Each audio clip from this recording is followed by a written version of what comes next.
Thank you. So, some time for questions. Questions?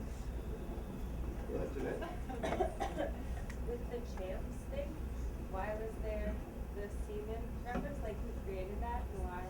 So you can go back to the two slides here. So they're almost at the end. So yeah, so that was the logo created by the television station to promote the show, and it appears on all of the propaganda for the show. Go to the next one. This was something that was captured from the screen, from a TV screen. This is how they would promote that the show was coming up. So advertising people created it. And why they put it in there, I mean, it's hard, we can speculate on what their intentions are. And also the fact that the journalist described it as a stain on the pelota. For me, this is I can't know what their intentions were, but my guess is that this has to do with how well educated the Argentines who work in advertising and in journalism are. Like, I mean, you can assume that anyone who has a job in Argentina designing ads or writing for newspapers is probably someone with a degree in communications, like most likely from the University of Buenos Aires, where they had classes on psychoanalytic theories of spectatorship. I mean, one of the things that's kind of fun about doing research in Argentina is that the people I study are actually like a lot more sophisticated about the theory I'm using often than I am.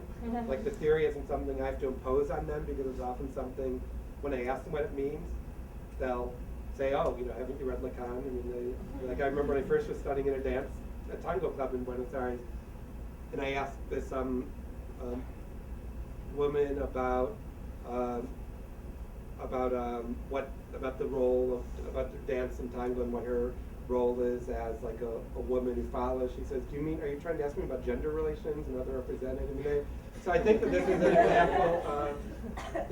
My guess is it fits so well with Lacan's theory. Even use the word about stain, that it's almost like planted there from the advertising people and the journalists for someone like me to come along and find. See?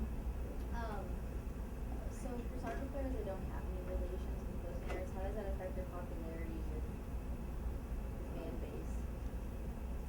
Yeah, so there are, so not every player makes it into the news for having a botinera, or for having a famous girlfriend or sex partner.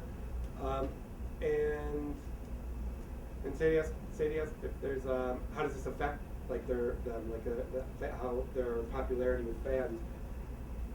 So on the one hand, there's really parallel spectatorships going on. There are people who still go to soccer games and watch soccer games on TV, and they follow players for being what they do on the field. So if someone isn't in the news for screwing around, that doesn't mean he doesn't get respected as a soccer player.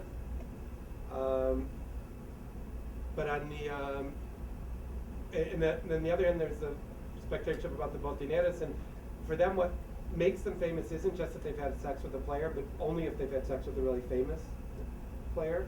So it's almost like the players can become famous on the field, and then women can become famous by having sex with those players or appearing to have had sex with those players. But if